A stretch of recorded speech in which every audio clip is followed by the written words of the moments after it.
Hello everyone, and welcome to CO2 Free. You're curious what CO2 Free is?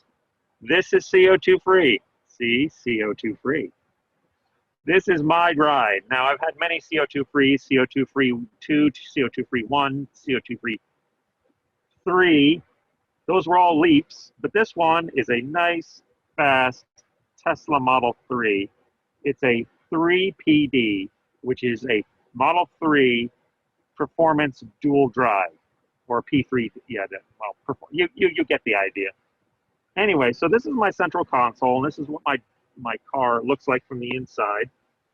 One very cool thing is you can see clouds. Another cool thing is the seats are white, so it's like sitting on a cloud, which is why I generally sign off all of my electric car posts these days as cruising on the cloud, because these are the clouds, and this is me cruising.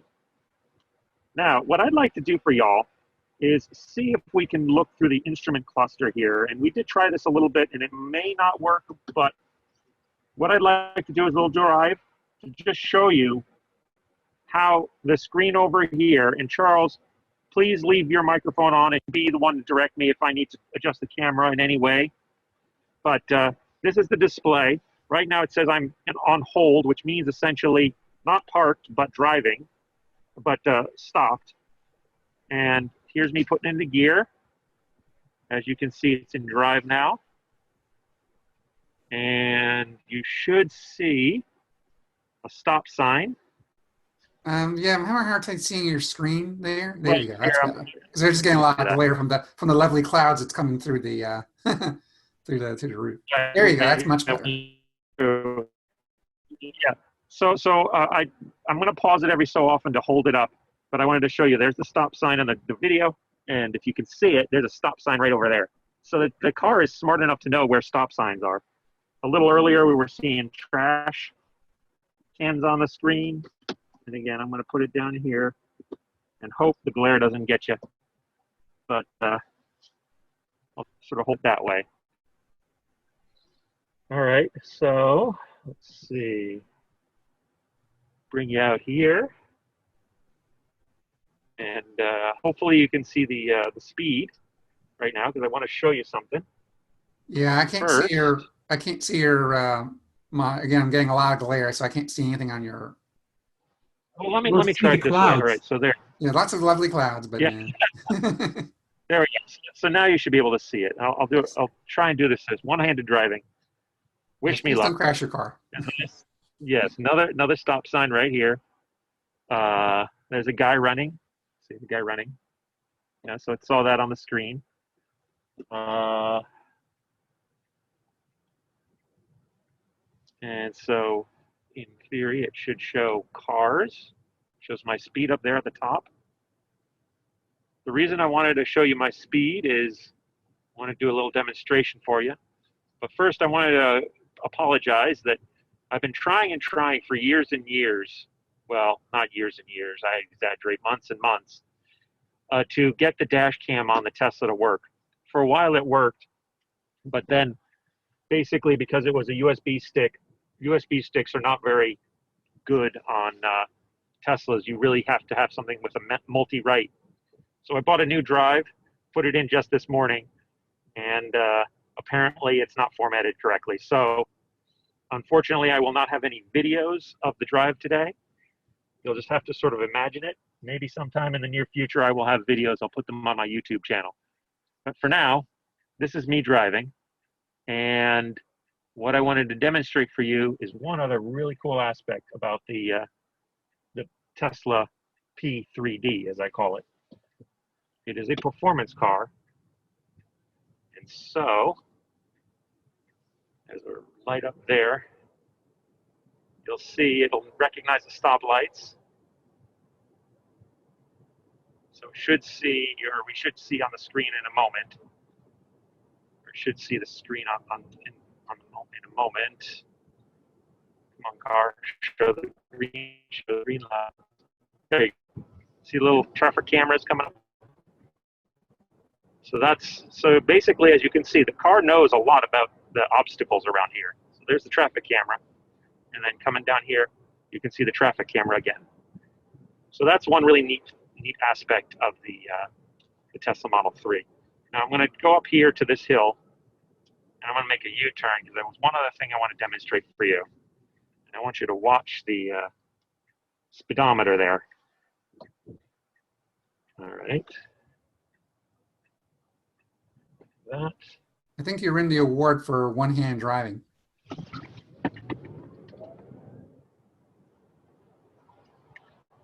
All right. Good thing there are no cops around, but if you just saw, I went up to 70 in just a couple of seconds. Now I'm going to do it a little bit differently, basically to show you, and thanks, Charles, for commentary. I'm going to try this a little bit differently. This time I want you to actually see the view, since I don't have the dash cam view for you. Just so you can get a feeling, even if you don't feel the heads back acceleration. It's a beautiful day today. Oh, I know. Well, it was raining this morning, but I checked the weather and I said, well, it's a perfect day to go outside. Except I will say this, my phone is very temperature sensitive. And when I was trying this out with Charles earlier, just an hour earlier, the phone was so cold, it basically shut off on me. Fortunately, we're in the car now, so we should be okay. And here we go. 1, 2, 3.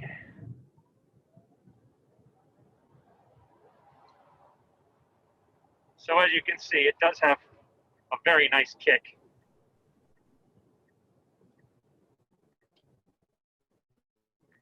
Now, some other features are, let me get into park, and I can show you some of the neat little bells and whistles that come with this puppy. As you can see, the lights are red right here. Now they're green, so I can make a turn.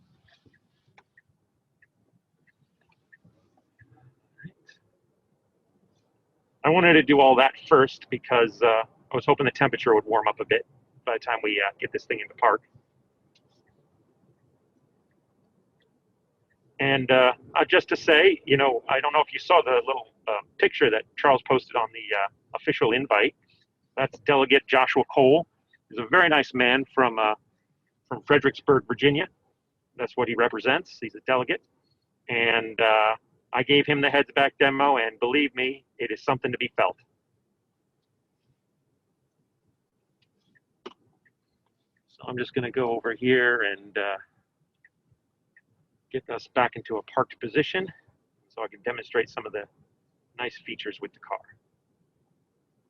So it seems to me that the things that you like about the Model 3 thus far, as you described, is the sort of the so-called bells and whistles, all the self-driving and the awareness and all that stuff. Yeah. Well, you know, I tell you, I should have demonstrated for you the self-driving, but I think a lot of you have seen the self-driving. I was showing you detections, but I was under control 100% of the time. Actually, now I kind of regret that I didn't show you the look ma, no hands. Well, we got time. Tell you what, if we have time at the end, I'm going to show you the look ma, no hands, but I have to get onto a standard street for that. I need the double yellow line. Otherwise, the autopilot doesn't work. And so these little internal communities, we can't do that. And there's the backup camera. So, and I just have to, hang on. Charles, I'm just going to put you like that, even though you can't see the screen. Mainly, well, that, because I need two hands for this. Yeah. I appreciate you making an offer about showing the self-driving. And the other thing I've seen a number of Model S and 3 owners do is they love to show the summon thing too. You know, where you can. Oh yes. You know, in fact, I watched one video where it actually was in a parking lot and the person was like at the far end of a parking lot, and they were waiting in front of the store, and then they actually summoned it, and I was nervous for them. It wasn't even my car. And it was like slowly making its way there, and there weren't that many cars in the lot, but it did it. But I mean, I would be very nervous doing that, I have to say. Well, Charles, have you played around with that any? Now, Charles, you know, you did remind me of the summon, and I think we can do that here. So if you'll just give me a second here. I should still be audio. I don't know if I'm video right now, but if you can hear me. And let me know, Charles, can you see me? Can you see the car? hang on. Let me try this. First of all, yeah, you see the car. And okay, just a second. Getting ready. Gonna do this. Oops. Not that. This. Come on, back. And then we're gonna go to summon. You can't really see my screen, but what's gonna happen now is should be able to connect to the vehicle. If this takes too long, don't worry, I'll move on to something else. Okay. Reconnect. And then say doing some acrobatics here with phone. No, it's unfortunately summon is persnickety because it has to physically connect to the car. I think it's partly because the cell phone signal is not that good. So we'll abort that demo. We might be able to do it somewhere else, but for now, let's move on to some other things. Yeah, I was, if you want to give us a quick walk around the exterior, you know, and show us what you like. Oh, or the interior, like other things that you like about the interior and that sort of thing. Yeah, that's fine.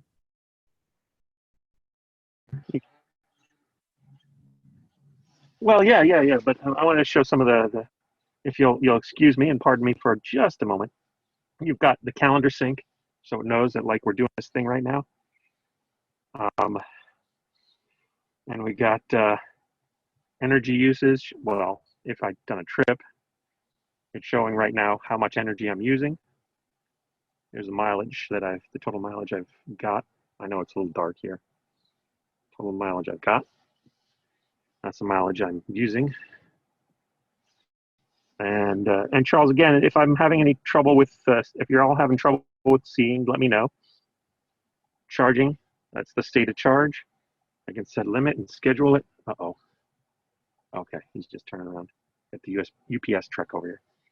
I got a web browser built into the car. You can order your own on Model 3. I can give you my QR code. That's the HVAC system.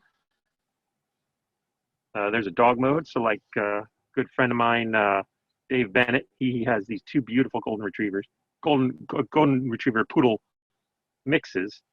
And sometimes he just leaves them in the car. So he can put the car in dog mode and the car keeps a nice temperature while the dogs are sitting there. And it'll be a little screen on the, this screen right here will have a little picture of dogs playing, animated dogs playing to show, no, the dogs are safe. There's entertainment. So I've got Hey, Jeffrey, Netflix. could you go back to the AC for a second? Because one thing I'm curious about, and others might be curious about this too, is the because it has a unique sort of AC system. Because it's like it's not like multiple vents like you're kind of used to, but like one big vent. And I'm curious to know, I guess, is what you think about that? Has it been hard to use, or is there any advantages to that setup? That's a good question, Charles. Well, I will say this. Let me pop up this. So this is a very you see what I'm doing here? There's a little go down, go up, and sort of direct the flow of heat or cooling. In this case, cooling. I do that for both sides. I can actually, if I recall, I think there's a way to,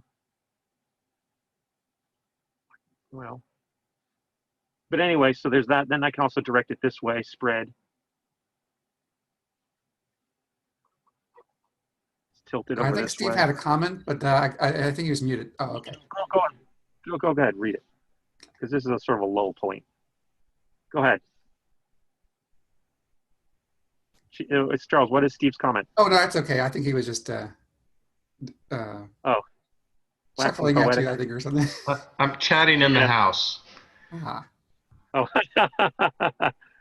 Anyway, so one of the last sections is, yes, I can watch Netflix. I can watch Hulu. I can watch YouTube. I can watch Twitch.